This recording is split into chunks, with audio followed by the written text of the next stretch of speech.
आशा करता हूं आप सब बहुत अच्छे होंगे। मेरा नाम है सिद्धांत अग्निहोत्री। स्टडी क्लोज पे आपका बहुत बहुत स्वागत है। 3 शहरों की बात करेंगे, हैदराबाद, पुणे, लाहौर। शहरों की बात करें, आपको पता है तो हैदराबाद की बात इससे पहले भी हमने की थी। तो बहुत सारे मिथ्स हैं हैदराबाद को लेके कि हैदराबाद कब बना। एक मिथ्स है कि यहाँ पे कैलिफ आए और जो हैदराबाद है वो in the honour of the fourth caliph Ali ibn Abi Talib उनके नाम पे ये रखा गया। हैदर है ना यहाँ पे। एक मिथ है कि मोहम्मद कुली कुतुब शाह ने हैदराबाद को भाग्यनगर रखा।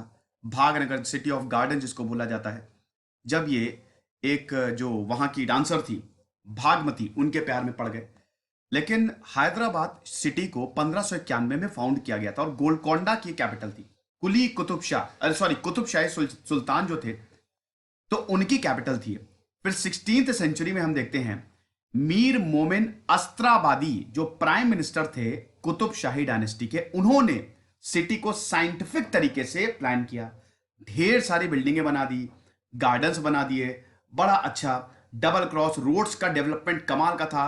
गोलकोंडा से एक ईस्ट की तरफ रोड मसिलुपट्टनम की तरफ जाती थी और दूसरा नॉर्थ की तरफ जाती थी सिटी सेंटर में, जहां पे चार मीनार लोकेटेड था।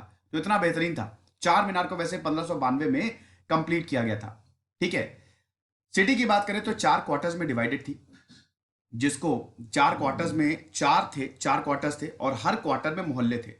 आपको बता दो कि टोटल 12,000 मोहल्ले थे हैदराबाद में। आप सोच सकते हैं कि कितना बड़ा था उस समय भी हैदराबाद, आज भी बहुत बड़ा है। और बहुत सारी बिल्डिंग्स थी यहाँ पे, शॉप्स, मॉस्क, स्कूल्स। 14,000 बिल्डिंग्स हमको देखने को मिलती हैं। रॉयल पैलेसेस था, स्टेट ऑफिस थे। और हैदराबाद, ऑटोनॉमी हैदराबाद को 18th सेंचुरी में मिली, जब पहले कैपिटल औरंगाबाद बनाई गई और 1763 में हैदराबाद को कैपिटल बनाया गया। तो 18th सेंचुरी आते आते हैदराबाद को पूरी ऑटोनॉमी मिल गई। उस समय तक 42 सरकार को डिस्ट्रिक्ट बोला जाता है। 405 महल थे। सूबा, जो ये प्रोविंस था, ये सूबा था। 18th सेंचुरी में आपको पता ही है, 18th सेंचुरी की बात करें तो मुगल्स और ब्रिटिश की अथॉरिटी जा रही है और मुगल्स की अथॉरिटी कम हो रही है। तो हैदराबाद मुगल जो है वो एडमिनिस्टर करते थे। डेक्कन प्लेटो का कुछ पोर्शन जो है वो मुगल्स एडमिनिस्टर करते। तो हैदराबाद जो थे वो मुगल्स का पार्ट था। लेकिन फिर मुगल्स की अथॉरिटी वीक होने लगी और इधर मराठाओं ने बैंड बजा दी। तो मुगल्स ने मीर कमर उद्दीन, जिनको चिन किलिच खान या फिर निजाम उल मुल्क, जो कि पहले निजाम है वो बोला जाता था, 1713 में इनको सूबादार बना दिया।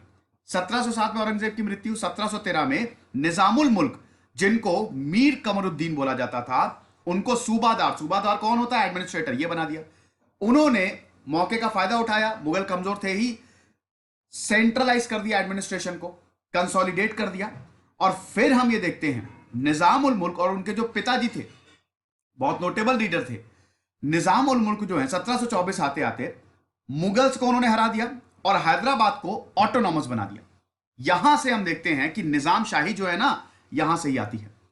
और फिर वाइस रॉयलिटी ऑफ डेक्कन उन्होंने ली और फिर निजाम उल मुल्क आसफ जाह का उन्होंने टाइटल लिया। फिर मराठा को भी डिस्प्लेस किया, मुगल्स को भी डिस्प्लेस किया, मिनिस्टर्स अपॉइंट किए और हैदराबाद को ऑटोनॉमी मिल गई। तो जो निजाम शाही बोलते हैं वो एक्चुअल में 1724 में आई। 18th सेंचुरी, 18वीं शताब्दी। मुगल्स की बात करें तो मुगल्स जागीर्स, लैंड असाइनमेंट देते थे और कई बार ये दिया जाता था। और ये लैंड असाइनमेंट जब देते थे, डेक्कन नॉबल्स होते थे, इनको जब लैंड दिए, जमीनें दी जाती थी, तो यही उसमें फिर मतलब छोटी सी आर्मी बना लेते थे और विद्रोह कर देते थे। ये हमेशा से रहा है। निजाम जो है उन्होंने भी जागीर को देना शुरू किया। मुगल का जो सिस्टम था ना कि वो भी जागीर को देते थे, निजामों ने भी जागीर को देना शुरू किया। लेकिन ये इनहेरिटेंस पे था। ठीक है, ये बेसिकली इनहेरिटेंस, अगर बाप दादा को जागीर मिली है तो आपको भी जागीर मिलेगी। और ये एक तरीके से जो नोबेल्स थे उनको इंसेंटिव के बेस पे दिया जाता था। निजाम के जो अपॉइंटीज थे उनको आसफिया मनसबदार बोला जाता था। आसफ टाइटल, तो आसफिया मनसबदार। ठीक है। मुगल्स पातशाही मनसबदार, तो पातशाही से अलग था।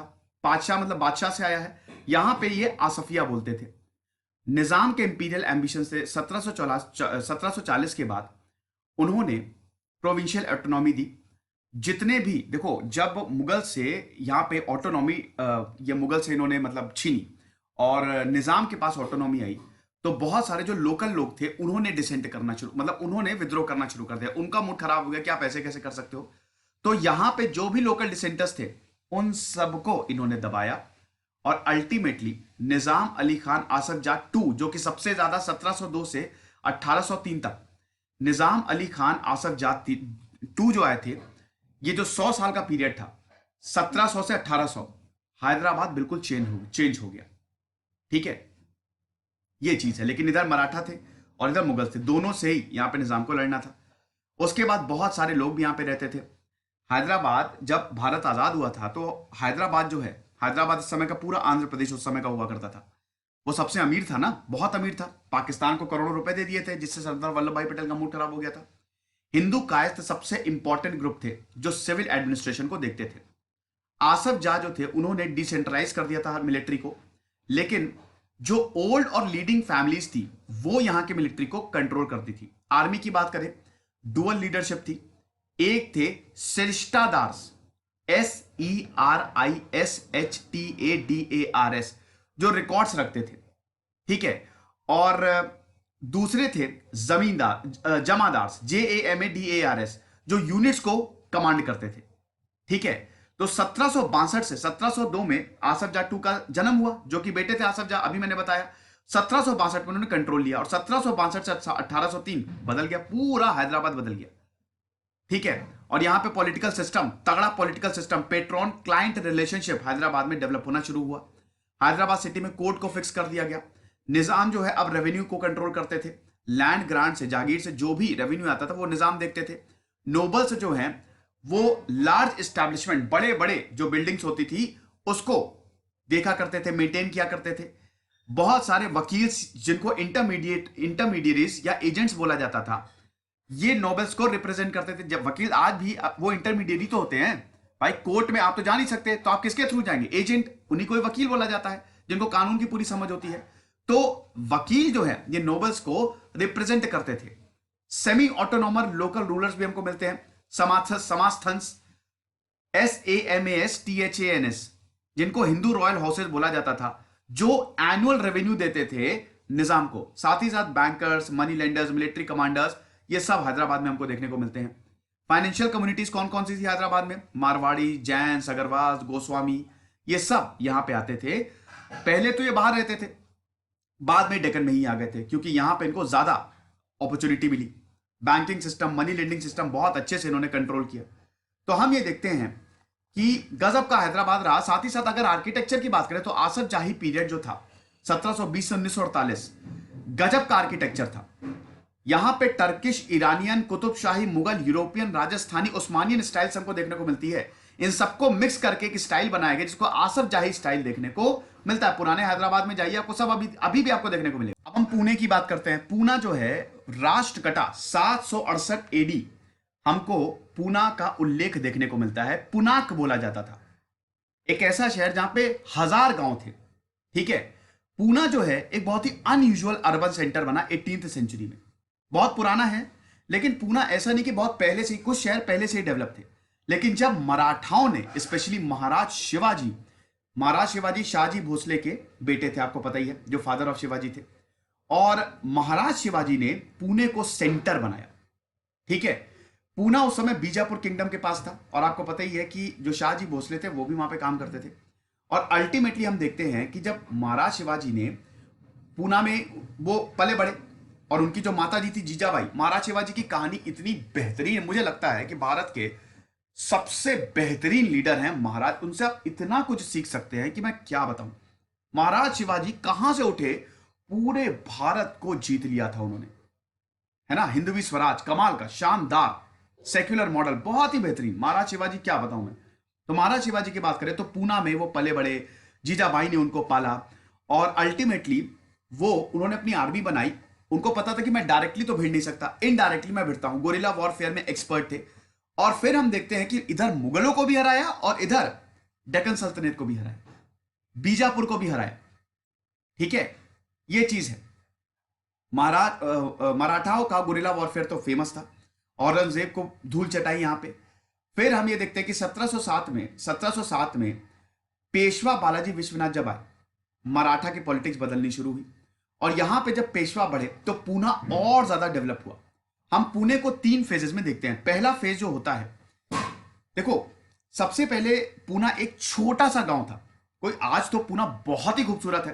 पूना जो है इतना अच्छा है, अगर आप पुणे चले जाएंगे को आने का मन ही नहीं करेगा। आज तो ऐसा है, वो भारत की one of the most important cities में से एक है। स्टूडेंट जाते हैं, पढ़ाई करते हैं। तो पूना एक बहुत ही मतलब पहले पूना एक छोटा सा गांव था जो कि नदी के किनारे स्थित था। सेकेंड फेज की बात करें जो कि 14th सेंचुरी में शुरू हुआ। 14th सेंचुरी में और ये 17th सेंचुरी तक चला। ये कस्बे में डेवलप हुआ, यानी कि कस्बा जो विलेज से थोड़ा बड़ा होता है, शहर से छोटा होता है। और यहां पे इंपॉर्टेंट मर्केंटाइल एक्टिविटी जो है, ट्रेड एक्टिविटी, बिजनेस एक्टिविटी होने लगी। फोर्टिफाइड मतलब मिलिट्री बेस बनाइए, मिलिट्री बनी है और मिलिट्री टाउन बन गया। बहुत सारे पेट यहां पे जिनको वॉर्ड्स बोला जाता है, जो कि कमर्शियल एक्टिविटी के लिए यूज होते हैं, वो डेवलप होने शुरू हो गए। कस्बे की बात करें तो 3 कंपोनेंट हम यहां पे देखने को मिलते हैं। सबसे पहले तो मार्केटिंग फैसिलिटीज बहुत बढ़िया थी पूना की, जब एक कस्बे में तब्दील हुआ। सेकंड फेज की बात कर रहे हैं, डिफेंस एस्टैब्लिशमेंट और एडमिनिस्ट्रेशन, तीनों ही बहुत बढ़िया थे। थर्ड फेज की बात करें तो थर्ड फेज 1730 से शुरू होता है, जब बाजीराव ने सारस्वत से पूना अपना फैमिली रेजिडेंस ट्रांसफर कर दिया। तो सब कुछ पूना से ही चलेगा। ये यहां से मिलिट्री ब्यूरोक्रेटिक सिटी का इमरजेंस होता है। मिलिट्री ब्यूरोक्रेटिक सिटी और स्ट्रॉन्ग एडमिनिस्ट्रेटिव सेंटर। पूना जो है उसका डुअल रोल था। सबसे पहले तो ये होम टाउन था पेशवा का, पॉलिटिकल कंस्टिट्यूएंसी थी पेशवा की। शाहू जी की जब 1789 में डेथ हुई तो ये कैपिटल बन गई मराठा एम्पायर की। फिर बाजीराव वन जब आए 1732 में, उनके जो बेटे थे बालाजी बाजीराव, वहां से बहुत सारे वार्ड्स जिनको पेठ बोला जाता है वो बनने शुरू हुए। ठीक है, और उस समय पेठ जो है थे, ये जो वार्ड्स थे, आज भी आपको बहुत सारे एरिया जो पुणे के, वो आगे पेठ लगा होगा, उनके फाउंडर्स के ही नाम से शुरू होते हैं, है ना। जैसे 17th सेंचुरी की बात करें तो पूना में 4 पेठ थे 1637 में। मुर्तजाबाद हो गया, शाहपुरा हो गया, एटसेट्रा एटसेट्रा। 1663 में हम देखते हैं कि और पेठ जोड़े गए। मतलब अगर 17th सेंचुरी में बात करें तो टोटल 4 पेठ थे, लेकिन इन पेठ की पॉपुलेशन कितनी थी? 20 से 30,000, इतने लोग रहते थे। 1720 आते आते यही कस्बा टाउन जो है वो एक सिटी में डेवलप हो गया। ये मैंने आपको बताया, तीसरा फेज स्टार्ट हो गया। ठीक है ना, तो ये चीज है। अब उसके बाद यहां पे सेटलमेंट हुए, लोग आए, लोगों ने यहां पे सेटल होना शुरू किया। उसके बाद नए नए असाइनमेंट दिए जाते थे, हेरिडिटी ग्रांट दी जाती थी जिनको वतन बोला जाता था। लीगल डॉक्यूमेंट होता था वतन पत्र, जो कि एक तरीके का जो आपको ग्रांट्स दिए जा रहे हैं उसका लीगल डॉक्यूमेंट होता था, जो जिसको हर मतलब ऑन अ रेगुलर बेसिस इसको रिन्यू करवाना पड़ता था। फिर पेट का तो डेवलपमेंट बहुत इंपॉर्टेंट था ही। पेट जो है residential places, shops, artisan, manufacturers सब यहां पे होते थे। टेम्पल्स, श्राइन्स, पार्क्स, गार्डन्स यहां पे हमको देखने को मिलते हैं। ठीक है, टैक्सेस भी आपको देने पड़ते थे। फेस्टिवल जब होली होता था उसके लिए भी आपको टैक्स, गुलाल पट्टी हो गया, वो देना पड़ता था। और फिर जब चित्पवन ब्राह्मण आए कोंकण से पूना, तब तो समझ लीजिए bankers, merchant, priest, bureaucrats, military commanders सब यहां पे आ गए। और उसके बाद ये शहर डेवलप होना शुरू हुआ। बहुत सारे टेम्पल जो है वो बनाए गए। और यहाँ पे मराठाओं की सॉवरेनिटी थी। मैंने बताया ना कि इनकी कॉन्स्टिट्यूशनल मतलब कॉन्स्टिट्यूएंसी थी, एक तरीके की कैपिटल्स थी। गायकवाड्स, होलकर्स, शिंदे, भोसले सब पूना में रहते थे। बिल्डिंग जो थी वो बहुत बड़ी हुआ करती थी, बड़ी पावरफुल। सैनिटरी सिस्टम बहुत बढ़िया था। वेस्ट सिस्टम का डिस्पोजल बहुत बढ़िया था। पूना में देखते हैं कि हमको सेक्रेटेरिएट भी देखने को मिलता है, जिसको हुजूर दफ्तर बोला जाता था। 18th सेंचुरी आते आते पुणे में हमको 5 पुर, 18 पेट, 2 गंज, 14 अलिस देखने को मिलते हैं। ठीक है, तो ये चीज थी। अल्टीमेटली ये होलकर के पास गया। 1803 में होलकर ने इनको सैक किया और सिटी तब थोड़ा सा सेटबैक हुआ। और फिर हम ये देखते हैं कि एक तरीके से जब इंग्लिश यहां पे आए तो इंग्लिश का थोड़ा सा कंट्रोल यहां पे हुआ। बट वही है ना कि मराठा वॉर, जब तीसरी मराठा वॉर एंड हुई, इंग्लिश का उदय होता है, तब सिटी का डिक्लाइन हुआ। बट अल्टीमेटली पूना बहुत इंपॉर्टेंट रहा। लाहौर की बात करते हैं, सबसे बड़ी शहर, मुगलों का सबसे बड़ा शहर, सबसे इंपॉर्टेंट शहर। सवा ए लाहौर, सरकार पंजाब, ये मुगल्स इसके लिए यूज करते थे। कॉटन, टेक्सटाइल, कारपेट्स, बोज, एरोस, टेंट, सैडल, शॉर्ट्स, सबके लिए लाहौर जो है वो यूज होता था। बहुत ही इंपॉर्टेंट ट्रेड नेटवर्क था। आपको पता है पहले मुगल्स के पास था, फिर ये महाराजा रंजीत सिंह के पास गया जब सिखों ने इसको कंसोलिडेट किया। 16th सेंचुरी में बाबर और हुमायूं ने लाहौर को अपना माउंटिंग बेस बनाया। 1584 में तो फतेहपुर सीकरी से कैपिटल शिफ्ट करके अकबर ने लाहौर बना दी थी। यहां पे नोबल्स थे जो कि बड़ी बड़ी बिल्डिंग्स बनाते थे, नोबल्स रहते थे, बड़े बड़े गार्डन्स थे। अकबर ने लाहौर फोर्ट बनाया था, ठीक है। तो अर्बन लाइफस्टाइल कमाल की थी, बहुत सारे वेल्दी मर्चेंट्स यहाँ पे रहते थे, जवारी बाजार थी यहाँ पे, ज्वेलरी मार्केट मोहल्ला था यहाँ पे, ठीक है, जो ट्रेडर्स मनी लेंडर्स का घर हुआ करता था। औरंगजेब ने लाहौर में अपना कोर्ट बनाया था, ज्यादातर टाइम जो है औरंगजेब यहीं बिताते थे। नादिर शाह ने 1738 में इधर लाहौर को ही रेड किया था, आपको पता ही है। उसके बाद सिख जो है, जब सिख है, सिखों ने, देखिए सिखों ने मिसाइल्स जो है वो बनानी शुरू की, जो आर्म्ड ग्रुप जिसको बोला जाता था। और 1707 के बाद जब मुगल्स वीक हुए, सिखों ने इसका फायदा उठाया और शुरुआत में सिख कॉन्फेडरेसी जो कि 12 स्टेट थे, जिसकी लाहौर कैपिटल थी, वो बनाया। उन 1765 आते आते लाहौर जो है वो 3 सिख चीफ में डिवाइड हो गया, गुजार सिंह, लहना सिंह और शोभा सिंह। 1799 में रंजीत सिंह ने, जो सबसे बड़े लीडर माने जाते हैं, उन्होंने इसको कंसोलिडेट किया और लाहौर को कैपिटल बनाया नए सिख किंगडम की। और अल्टीमेटली आपको पता है ये सब इंग्लिश के पास गया जब सेकेंड एंग्लो सिख वॉर जो है वो हुई, और यहां पे सिख जो है वो अनफॉर्चुनेटली उनको हार का सामना करना पड़ा। बहुत सारे मॉन्यूमेंट्स यहाँ पे मुगलों ने बनवाए। मैंने बताया कि अकबर ने यहाँ पे एक बहुत बड़ा लाहौर फोर्ट बनवाया, गार्डन बहुत सारे देखने को मिलते हैं। ऑफिसर्स की बात करें तो कोतवाल होते थे, मीरे मोहल्ला होता था। कोतवाल जो है वो जो पीस, जो कोतवाल क्या होता है कि जो लॉ एंड ऑर्डर है वो कोतवाल जो है देखते थे। उसके बाद मीरे मोहल्ला, जिसको मोहल्लादार बोला जाता था, वो मोहल्ले को देखता था। कोतवाल जो है वो काजी के सबऑर्डिनेट थे। काजी जो है वो सिविल और क्रिमिनल लॉ दोनों को ही बेचते थे, देखते थे, ठीक है, बेचते बोल दिया, आई एम सॉरी। तो ये सारी चीजें थी। लाहौर बहुत इंपॉर्टेंट रहा। फिर कॉलोनियल पीरियड पे आपको पता है कि ब्रिटिश आ गए और उन्होंने भी यहाँ पे लाहौर को मॉडिफाई किया, बिल्डिंग्स बनवाई, अर्बन सेंटर रहा, अर्बन एडमिनिस्ट्रेशन के लिए लाहौर इंपॉर्टेंट रहा है। तो ये लेक्चर था, 3 शहरों को हमने देखा। अब हम लखनऊ की बात करेंगे, उसके बाद 6th पार्ट खत्म, फिर 7th और 8th पार्ट की तरफ हम चलेंगे। खुश रहिए, पढ़ते रहिए। दिस इज सिद्धांत अग्निहोत्री साइनिंग ऑफ।